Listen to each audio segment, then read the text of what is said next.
Hello everyone, welcome back to the channel. In this video I will show you how you can remove any card from your TikTok account. It's a pretty easy thing to do. What you have to do, first, open the TikTok app from your device, and then log into your account, and then go to profile from the bottom right corner. Now from your profile section, tap on the three dot icon. Now here you will see TikTok Studio, balance, my QR code, settings and privacy. Now tap on balance from here. Now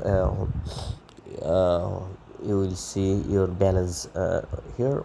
Right now I don't have any balance, and actually I didn't add any credit card or debit card here. So if you add any card, you have to just tap on your balance, and you will see an option withdraw and your card details. Just tap on the card, and you will see remove options. Follow the prompts to remove it, and that's it. That's how you can remove credit, debit, master, any card you can change from or remove from here. So that's it. If you found this video helpful, don't forget to like and subscribe for tips like this.